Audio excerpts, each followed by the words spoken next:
So hey guys, welcome back to any video. So आज की video होगी हमारी यूनिट 5, जो कि हम लोग कंप्लीट कर रहे हैं अपना BPCC 109 का डेवलपमेंट साइकोलॉजी विकासात्मक मनोविज्ञान के ऊपर। तो यह हमारा यूनिट 5 है और आप लोग को वीडियो के स्टार्ट होने से पहले ही धीरे से जाके चैनल को सब्सक्राइब कर लेना है और वीडियो को लाइक कर देना है।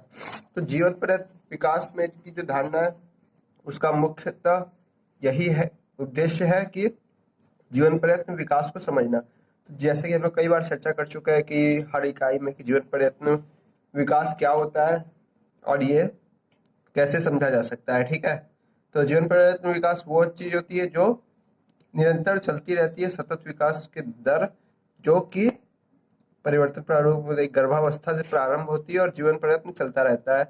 इसी को आप समझ सकते हो जो कि अतः जीवन प्रयत्न विकास की अध्ययन एक ऐसा क्षेत्र है जो समृद्ध का प्रतिरूप परिवर्तन एवं स्थिरता को समझने के लिए वैज्ञानिक एवं अंतर व्यक्तित्व उपागम को स्वीकारता है, जो मानव विकास को स्वचालित करता है, जो हमेशा चलता रहता है। गर्भावस्था से आप बड़े होते जाते हैं, बूढ़े होते जाते हैं, कि आप हर दिन आपकी एज बढ़ रही होती है, कभी घटती नहीं है। तो उसमें मानव विकास का जो क्षेत्र होता है वो कौन कौन सा होता है? शारीरिक शारीरिक विकास हमेशा होता रहता है, बूढ़े होते हैं और बच्चे से थोड़े बड़े होते हैं, बड़े से होते होते होते एक समय तक आप बूढ़े होते हो तो शारीरिक विकास बढ़ता रहता है।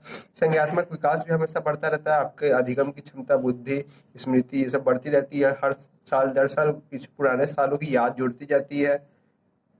फिर सामाजिक संवेगात्मक विकास, इसमें की पहचान, सामाजिक तौर पर पहचान के विकास विकास को कौन सा कारक प्रभावित करते हैं।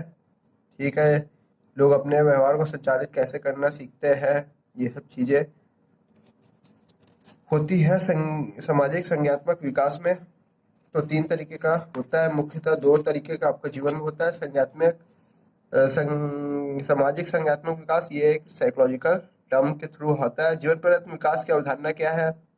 जैसा कि हर बार पढ़े गए तो वही चीज कि बताया जा चुका है कि विकास किसी भी अवस्था प्रभावित नहीं होता, बल्कि यह प्रक्रिया विकास को शारीरिक संज्ञात्मक और सामाजिक संज्ञात्मक क्षेत्र से जुड़ी होती है, जो जीवन के विभिन्न समय में विशिष्ट परिवर्तन उत्पन्न होते हैं। इन परिवर्तनों के स्वरूप एवं प्रक्षेप पथ के क्रम को अच्छी तरह से समझने के लिए विकासात्मक मनोविज्ञान ने बहुत सी अवस्थाओं की पहचान की, कि हमेशा हम बचपन से सीखते जाते हैं, सीखते जाते हैं, सीखते जाते हैं, तो हम लोग का ज्ञान और शारीरिक स्थिति बदलती रहती है और हमेशा आगे बढ़ती रहती है और आगे के समय में ये हमें काम देती रहती है। ठीक है, तो इसमें हम लोगों ने कई सारे चरण हैं जो कि जिनमें विकासात्मक अवस्था नाम से जाना जाता है, जो व्यक्ति के जीवन के दौरान, जैसे गर्भाकाल और बाल्यावस्था काल, तो हर काल में बहुत सारे चीजें होते हैं। जैसे इस चीज को जैसे हम लोग समझेंगे, जन्म के पूर्व का समय, गर्भावस्था से जन्म मतलब जो आपका 9 महीना होता है, वो जब आप पैदा होने से पहले का जो 9 महीने का चरण है वो इस चीज को दिखाया गया है, जिसमें गर्भकालीन विकास के चरण होता है। डिंबावस्था, जिसे बीजावस्था भी कहा जाता है, जिसमें गर्भधारण के पश्चात 2 सप्ताह की होती है। ठीक है, पिंडावस्था, यह अवस्था गर्भधारण से 2 से 8 सप्ताह की होती है।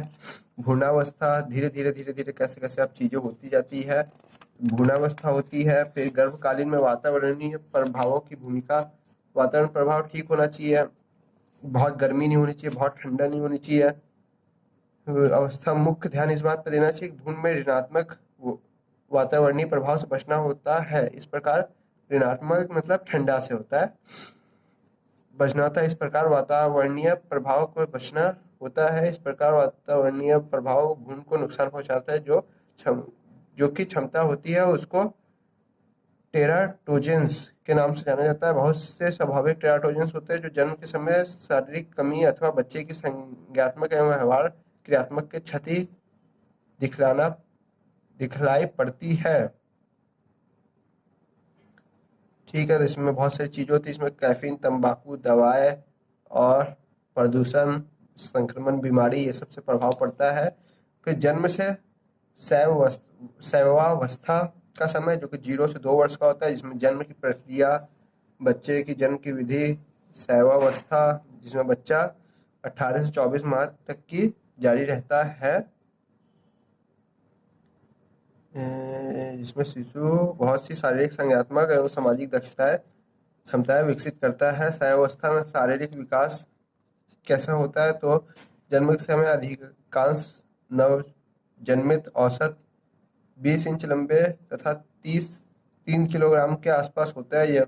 यद्यपि कि इसमें बहुत सी विभिन्नताएं भी होती है। नवजात को प्राय सिर, पैर तथा पेट की तुलना में बड़ा होता है। प्राय सिर, पैर तथा पेट की तुलना में बड़ा होता है और उन्हें अपने शरीर के पूर्णतः सहयोग देने के लिए अधिक शक्ति नहीं होती। वृद्धि दो प्रतिमान के आधार पर होती है। सेफलोकॉडल्स प्रतिमान विकास की दिशा के ऊपर के नीचे की तरफ प्रभावित होती है तथा प्रॉक्सिमेडिस्टल प्रतिमान में वृद्धि शरीर के केंद्रीय भाग में प्रारंभ होकर परिधीय भागों की तरफ बढ़ता जाता है। मतलब किस समय कौन सा शरीर का विकास होता है, जन्म के समय कैसा होता है, फिर मस्तिष्क विकास होता है, प्रमस्तिष्क वल्कुट का विकास होता है, फिर संवेदी क्षमताओं में बढ़ोतरी, पेशीय विकास, शैशवावस्था में संज्ञानात्मक विकास, कैसे शैशवावस्था में संज्ञानात्मक बच्चे समझते हैं चीजों को, भाषा का विकास होता है बच्चों में। 8 से 12 माह के बच्चे संयुक्त ध्यान की क्षमता को विकसित कर लेते हैं। संयुक्त ध्यान मतलब कई चीजों पर ध्यान रखना, शब्द, भाव तथा हाव भाव प्रदर्शित करते हैं 8 से 12 माह के बच्चे में। अच्छा ठीक है, भाव से प्रदर्शित करते हैं। उसका पहला शब्द लगभग 12 महीने माह में प्रदर्शित होता है, जिसमें वो रोने या रोना तो स्टार्ट कर ही देता है पहले जन्म के समय। शैशवावस्था में सामाजिक सामाजिक विकास, संवेगों का विकास कैसे हुआ, वृत्त प्रकृति, ये सब चीजें कभी पूछी नहीं जाती है। आप लोग को बस पढ़ने और मनोरंजन के लिए दिया गया है, जिससे आप पढ़ सकते हो। फिर बाल अवस्था 2 से 11 वर्ष तक रहती है, जिसमें कुछ और अवस्थाएं होती है। बाल अवस्था में शारीरिक विकास कैसे होता है, शरीर और मस्तिष्क के परिवर्तन कैसे कैसे होता है, जैसे कि दिया हुआ है। शैशवावस्था में चर्बी की कमी करते हैं, उसका शरीर हष्ट पुष्ट व पतला हो जाता है। प्रारंभिक बालावस्था में वृद्धि अधिक तेजी से होती है तथा मध्य बालावस्था के दौरान कुछ धीमी हो जाती है। इसके बाद माइलिनेशन के कारण मस्तिष्क में भी बहुत सी परिवर्तन होता है तथा फ्रंटल कोर्टिकल क्षेत्रों में भी तेजी से परिवर्तन होते हैं, जो भाषा के विकास को सुधारते हैं और क्रियाओं को निष्पादित करते हैं। फिर स्वास्थ्य और व्यायाम एवं पोषण से उसकी हाइट बढ़ेगी, अच्छे से वो चीजें समझ पाएगा, दिमाग और शरीर मजबूत होगा।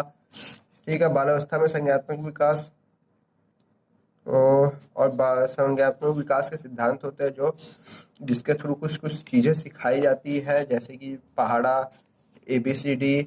बच्चों को आजकल कार्टून वार्टून के भी जरिए ABCD सिखाई जाती है। तो ये संज्ञानात्मक विकास का ही एक तरीका है। भाषा विकास, ठीक है। बाल्यावस्था में सामाजिक संवेगात्मक विकास, आत्म और स्व प्रत्यक्ष संवेगात्मक विकास, परिवार के समकक्षी से संबंध भी इसी समय बनते हैं। कब बनते हैं? बाल्यावस्था के दौरान 2 से 11 वर्ष के समय, जब आपको आपके पिता से ज्यादा आपके चाचा पसंद आओ, या ताऊ पसंद आए, या ताई पसंद आए, या कोई अन्य पसंद आए, या किस पे अधिक ध्यान होता है, जो किसकी की बात सुनता है, दादी दादी से लगाओ, ये सब उसी समय होता है। किशोरावस्था जो 11 वर्ष से 18 वर्ष तक चलती है, जिसमें आप बहुत उत्पाती हो जाते हो। किशोरावस्था की अवस्था में किशोरावस्था की अवस्था को बाल्यावस्था तथा वयस्कावस्था के मध्य का संरचन काल कहते हैं। जैसा कि बाल्यावस्था का समय समाप्त होता है, ये बच्चों में परिवर्तन का प्रभाव के साथ साथ आते हैं। परिवर्तनों में जैविकीय यौनारंभ के प्रारंभ का संकेत, संज्ञानात्मक उदाहरणता, अमूर्त चिंतन में सुधार और संबंधात्मक, जैसे किशोरों के संबंध माता पिता के साथ, मित्रों के साथ और दूसरों लोगों के साथ एवं उनके जीवन परिवर्तन करते हैं। दोस्ती आदि में ज्यादा दिमाग लगता है। किशोरावस्था में शारीरिक विकास कैसे कैसे होता है, ये पढ़ लेना। इसमें क्या पढ़ा है हम आप लोग को? मस्तिष्क में परिवर्तन होता है, लोग सोचते ज्यादा है, विचार ज्यादा करता है, अपने भविष्य के प्रति अभी से सोचने पर स्टार्ट कर देता है। छोटी छोटी चीजों पे भी चिंता करते हैं। मार्क्स पे, मैथ के एग्जाम में, जैसे आप समझ सकते हैं। किशोर में सामाजिक संवेगात्मक विकास, आत्मसम्मान एवं पहचान इसी समय बिल्ड होती है। 11 से, जिसमें लोग कॉन्फिडेंस मतलब अपना सेल्फ रिस्पेक्ट और ये अपना क्या बोलते हैं दिखाते हैं कि हम बहुत मेच्योर है और हम बहुत हमारी रिस्पेक्ट करो, ये वो अपना मोरल कभी डाउन नहीं होने देते हैं। ठीक है। वयस्कावस्था जो कि 18 वर्ष से आगे की होती है, जिसमें वयस्कावस्था में शारीरिक विकास कैसे कैसे होता है। तो वयस्कावस्था में संज्ञानात्मक विकास और सामाजिक और संवेगात्मक विकास, ये तीनों टॉपिक हो गए। तो शारीरिक विकास में आप लोग को पता ही है, आप लोग खुद समझदार हो। वयस्कावस्था में संज्ञानात्मक विकास में आप लोग हर चीज़ों को बहुत ध्यान देकर इम्पोर्टेंट चीज का रोल निभाते हो। पहले बेवकूफ़ी में भी आप लोग आगे हो जाते थे, और फिर वयस्का में सामाजिक स्तर पर कि बड़े लोग के समय चुप रहना, ये सब चीज़ें बिल्डअप हो जाती है, और सही जगह बोलना, ये चीज़ें भी ध्यान में आ जाती है। तो ये चैप्टर की कहानी लग रहा है ख़त्म हो चुकी है, क्योंकि सारांश आ चुका है।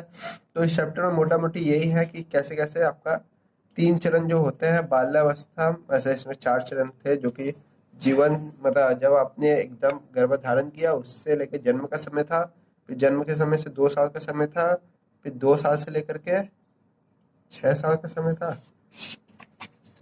11 साल तक का था, फिर 2 साल से लेकर के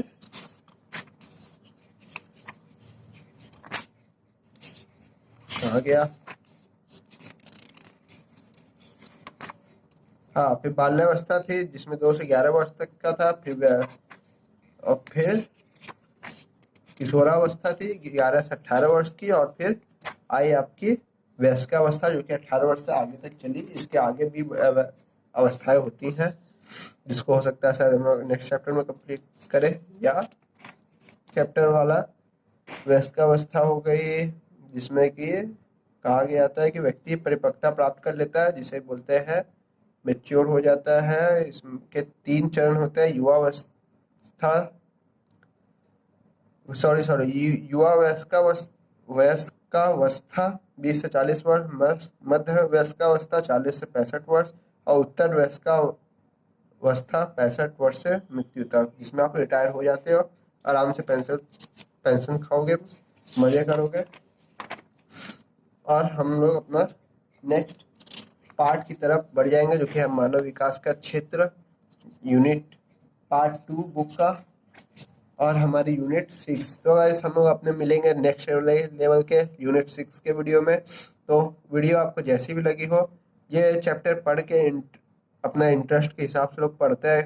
बहुत सारी चीज़ें इसमें भाषा के विकास पे क्वेश्चन आ सकता है, और आता भी है अक्सर, या पिछले वाले जो चैप्टर्स होते हैं उससे डायरेक्ट पूछ लिया जाता है भाषा के सिद्धांत के लिए, तो अक्सर उधर से भी क्वेश्चन आ जाता है। भाषा का विकास एक अच्छा टॉपिक्स है इग्नू के पास इस बुक का, तो वो पूछता है ये टॉपिक खास करके, और बाकी चीज़ें आप इंपॉर्टेंट वीडियो में जरूर देख लीजिएगा। सो गाइस मिलते हैं नेक्स्ट लेवल के नेक्स्ट वीडियो में। सो आपको पता है, अगर आपको कोई डाउट और कोई प्रॉब्लम हुई हो तो आप कमेंट बॉक्स में जरूर कमेंट करके बताइएगा, और किसी भी तरीके की कोई अन्य ग्रेड कार्ड या कुछ रिजल्ट आपको भेज के पूछना है तो डिस्क्रिप्शन बॉक्स में हम मेरी आईडी दी हुई है, आप वहाँ पे मुझे मैसेज कर सकते हैं। सो गाइस मिलते हैं नेक्स्ट लेवल के नेक्स्ट वीडियो में। जाते जाते वीडियो को लाइक और चैनल को सब्सक्राइब जरूर करते जाइएगा, जिससे मुझे बहुत सारे मोटिवेशन मिले। Thank you for watching guys, मिलते हैं एक नए वीडियो में। Bye bye.